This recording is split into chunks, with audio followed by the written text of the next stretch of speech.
Today I'm in one of the pharmacy which is called BE Pharmacies. So today I'm going to ask them what is the meaning of 12080. Hi, good morning, Miss Liu. Do you know what is the meaning of 12080? No, I can see it's a health magazine. Do you want to have some guess? 2080, 20 years old to 80 years old? Okay, I give you a small hint. It's about a blood pressure. Oh, 120 over 80, yes, okay. So now you understand. Yes, okay. Okay, thank you very much. Good morning, Puan Zahara. Just want to ask you, do you know what is the meaning of 12080? No idea. You know blood pressure? 120 to 80. Sometimes higher, sometimes low. So that's why our magazine is called 12080. Thank you. Good morning, Chen. I just want to ask you a question. Do you know what is 12080 means to you? No idea. You know what is a good blood pressure number? Sorry? Blood pressure number. No idea. Just to let you know if the good blood pressure number is actually 12080. That's why our magazine is called 12080. Okay, we are done for today's interview and we found a very interesting answer for 12080. Thank you and see you again. Coming out in the TV, not properly dressed.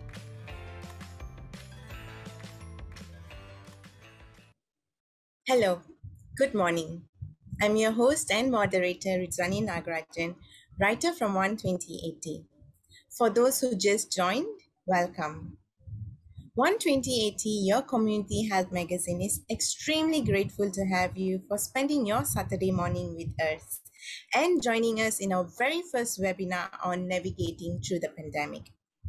In the past 2 years, in the effort to cope with the pandemic and carry on with our lives as we coexist with the many variants of COVID-19, the need to care for our mental well-being emerges. The pandemic has immensely affected our mental health, and many still struggle to find ways to cope with it. Hence, which is why we at 12080 believes that it would be great to discuss how we can care for our mental well-being despite living through the COVID-19 pandemic as we start 2022. Faithful, founder and director of Faithful Counseling and Abri Integrated Mental Health, will be sharing her insights with us in regards to the topic today. On top of that, if you have any questions for the speaker, feel free to drop them in the chat box and we will highlight them during this session. Also, please feel free to turn your camera on for a more intimate discussion. Hi, Faith. Thank you for joining us today. Thank you for inviting me. It's our pleasure. Good morning, everyone. Good morning. It's a nice Saturday morning. Thank you. It's our pleasure. And good morning to you too.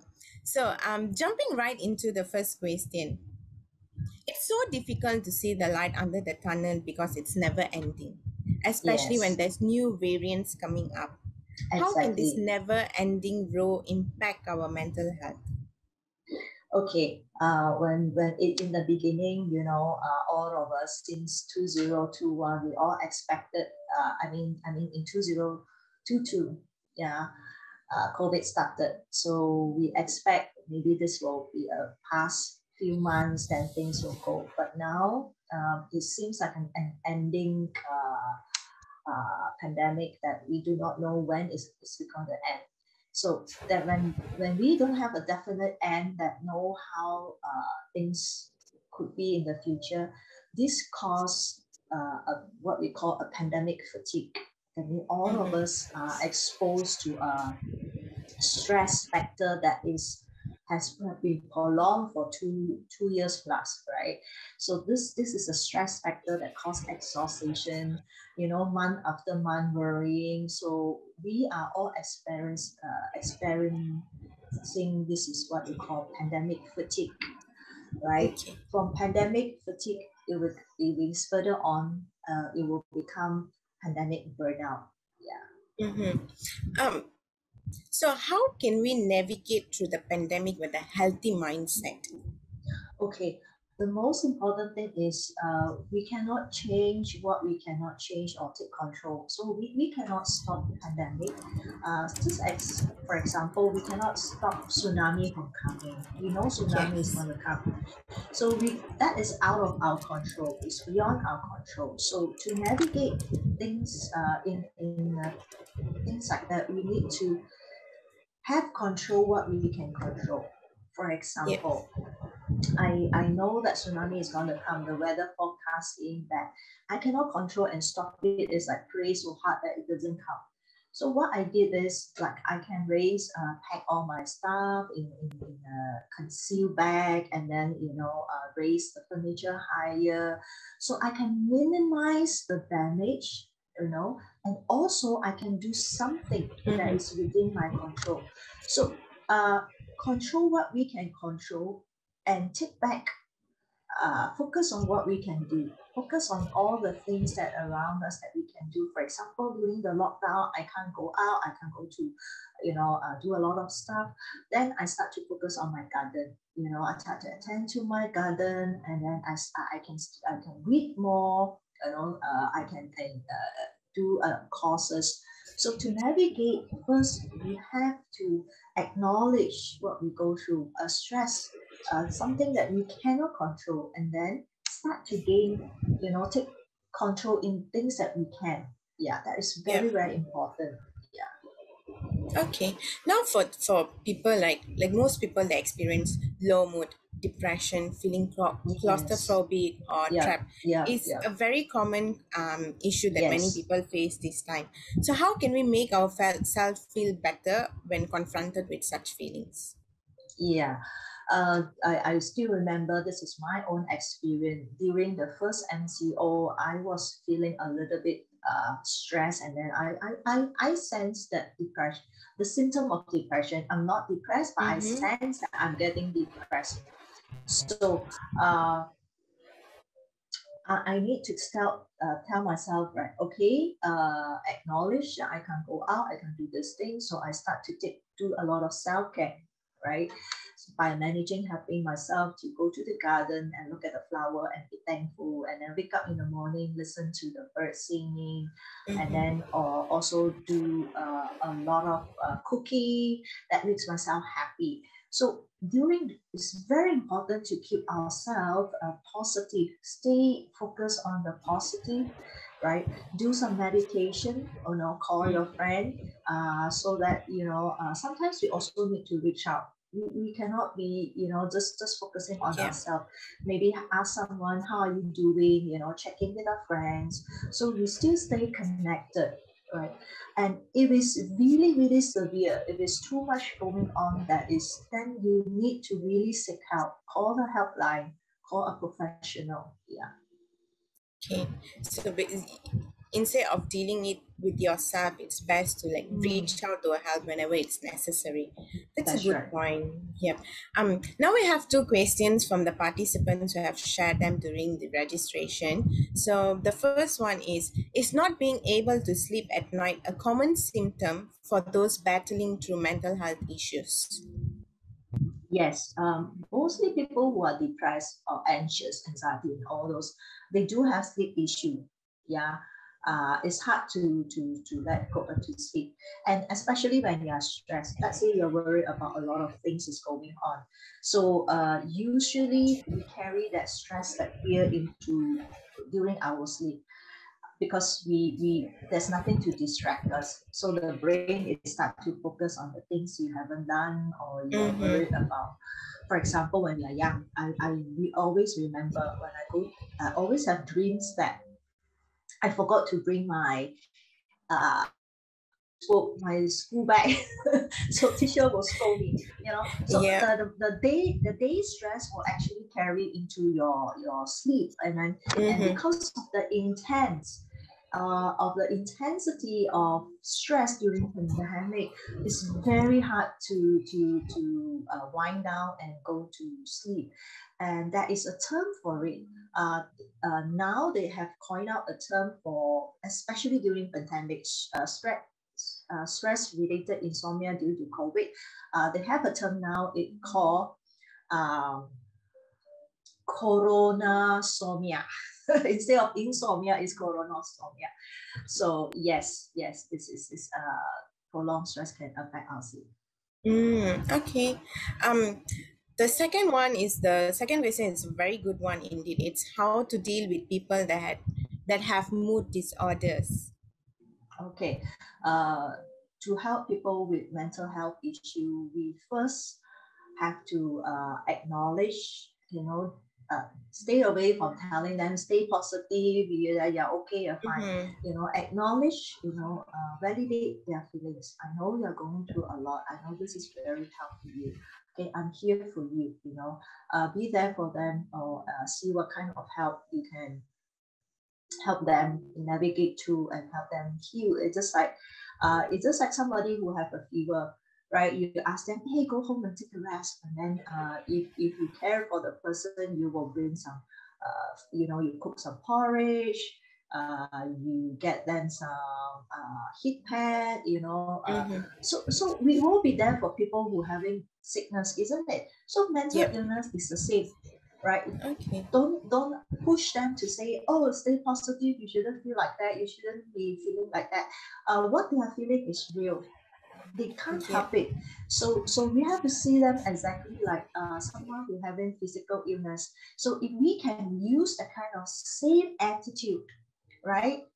Yeah, I know you can't be active. I know you can't do that, right? Why don't you just try a little bit? You just go for a walk. I know you are tired. Take more rest. Don't go to work. Maybe you need a few days. For people like who are very depressed, you need more rest. Yeah. Something like that. So we have to treat people with mental illness same like someone is having a physical illness. Have a lot more compassion. Be there for them. Yeah. So it's basically to acknowledge what they are going through instead of giving them false hope, similar to like toxic positivity. Yes, that's right. Okay. Thank you for sharing your thoughts with us, Faith. We have a few questions from the participants, and I'll address the first one.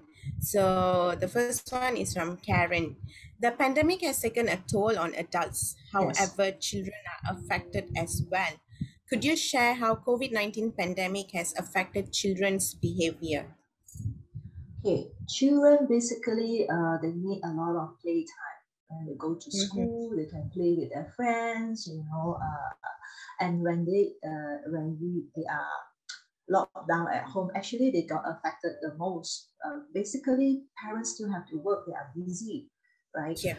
They can't, so they only stick to that computer and study. So it's not going to work for kids because that is how they are. They are not designed to that, and also usually in school is different. They can run around. Teacher are not focusing on one, but at home you have two parents focusing on one. You don't make noise, don't sit here, don't go there. I mean, it's everything restricted, and usually we do not know how to help a child to process the feeling, especially in Asian culture. We don't talk much about feeling, we just want them to be good, be nice, because we are also stressed. Parents is also stressed, right? So they want the cooperation of the child. But the child are not meant to cooperate with you. The child are meant to play. They are meant to jump around. They are meant to be active because that is the stage, development. Be creative. That is what they are supposed to do. Yeah. So it's very tough for kids to navigate through this time. Yeah. Yes, especially when they don't understand what's actually going on and how come everyone around them is stressed, and being cheerful is something they are meant to be, but with everything that's going on, sometimes they can end up being depressed as well. That's right. Yes. Yeah.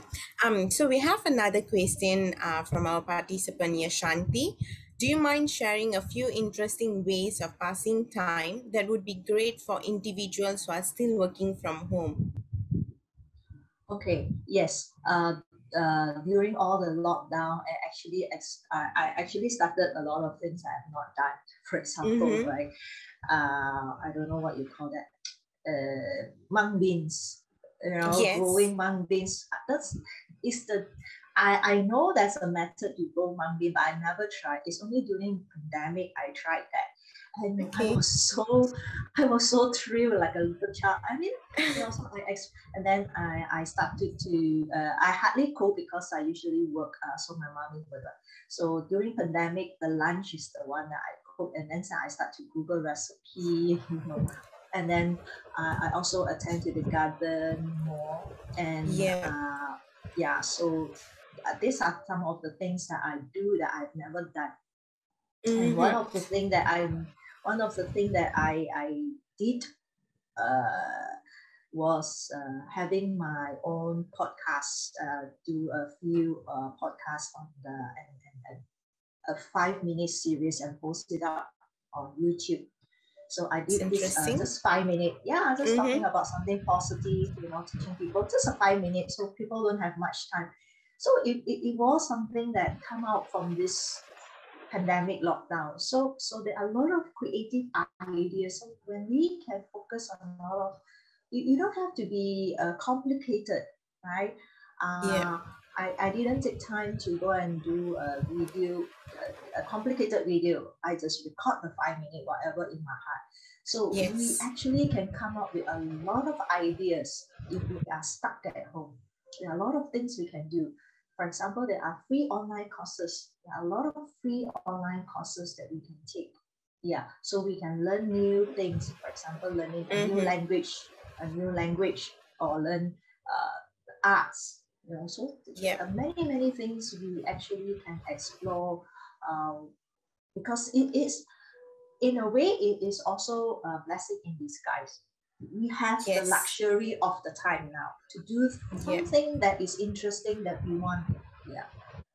Yeah, I truly agree with you on that. Is because during the pandemic, like at the beginning, we're all stuck. We're like, okay, work from home. But then as time goes by, we're like, why waste the time when we can do something beneficial with it? So like myself, I actually took up a new language and I learned it. So like my family and friends, I think most of them were into gardening, which is good. They get to grow their own vegetables. That's really interesting. So I hope, Shanti, that answers your question. We have another question, which is from Dawn. How can you get someone to seek help from a mental health expert when it's obvious they're struggling with your feelings and emotions? Yes, we can be there to encourage them.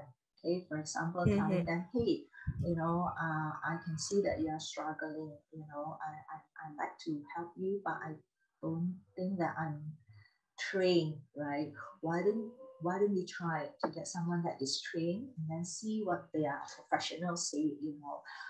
They are trained to help you in this. Sometimes they just need some encouragement for you to. Sometimes they want to know that people are not judging them. So if you're not judging them with what they are going through, okay, I can see that you're having depression syndrome, right? And I care about you a lot, but I do not know how to help you. Would you like to go for a counseling? See a professional to get some help. If they are scared to go alone, you can also accompany them, right? And sit at the screen. Encourage them. Tell them that you care, but you don't know how to help, and then you suggest maybe a third party will be able to help them, just like a doctor. When you have any issue in your body, straight away you will go and see a doctor. So that is no different. Mental illness and physical illness is the same. It's an illness, so we just have to see a doctor and let the doctor help us. Yeah. Okay, that's a very interesting insight. We do have a few questions dropping in. So the next one is from Siew. What are some of the self-care activities that you would recommend people to try? Yeah, so one of the things I do is morning meditation and mindfulness, because pandemic during this time is all about stress. it is a long, prolonged stress. So, for example, you don't have to be go for a class or join any, what you need to do is just Google or YouTube 5-minute morning meditation. Oh, there's tons of it, and that's very, very beautiful. You do some deep. You wake up in the morning, you're still on your bed. You do some deep breathing. You follow the instruction, and then you listen to the nature. Breathe in, breathe. So you actually cause your body to relax. And then we are able to, even at night, you can do also 5 minutes. You don't have to take long. So, and also self-care is very, very important. What you need to do is you make sure you have enough rest, do some exercise and healthy diet. At this moment, when we are full of stress, this is the most important thing. It is always go back to basic. So you can take a walk at night, right, before after dinner, or go for a walk around the area, or morning walk, or these things like that. Self-compassion, self-talk is very important. Instead of focusing on the negative, oh my God, what happened to you? So what you have around you, right? Okay, I'm glad I'm still I'm healthy today. I'm glad today I'm okay. Okay, today I have, I'm glad that sun come out. I'm glad I'm having my job. I can do this. So we focus on what we have rather, or what we cannot do, or what we cannot have. Again, it's back to what we can control. Yes. The minute we know that we are in control, we are in charge of what we can do, that is called a resilient behavior. Okay. Yeah. So it's only when we worried about the uncertainty. So the more uncertain we are, the more we are focused on the uncertainty, we cannot do this, I don't know when I'm going to do, when I'm going to travel, then the feeling of helplessness will start to build, right? You feel very helpless, and then hopelessness will come, and that is the worst. When we start to give up, we feel so hopeless, there's nothing to look forward in life. That's where people are depressed and having all this mental issue. So there's always two sides of the story. Yes. Times are bad, right? But there are also good things that is happening. No matter how bad, there are also good things that's happening. For example, we do have family members, we do have friends, right? Maybe some of us lost our loved one, but there are still people that is alive, right? And we still have to move on in life. Yeah. So having a resilient behavior is, self-care, tell ourselves, self-compassion, all these positive talks, exercise, healthy diet is very, very important. Yeah. So basically, just do any activities that keeps your mind and yourself at peace and ease. Yes. Yeah. Okay, I feel like everything you shared is very insightful, and I truly hope that everyone get what you're trying to say. Unfortunately, we have a few questions, but that would be the last. This will be the last question we'll be addressing for today. For questions that are left unanswered, rest assured we will get in touch with Faith personally and address them in our social media. So keep a lookout for the postings. Before we end today, we have some exciting news for the participants. Faith have been kind enough to sponsor 3 ebooks, The Elves and the Long List to Do, and we have randomly selected the 3 winners. And they are, it's Levi, Yuvan Raj, and Bal Wong. So congratulations, you guys. Do drop us an email or message. We will drop you an email after this on how you can redeem your gift. I guess that's all for now. Thank you, Faith, and all our participants for joining us on this eventful day. We hope to meet you soon. Till then, stay safe and healthy. Thank you, Faith, for spending your time with us. Thank you, everyone. Thank you. Bye.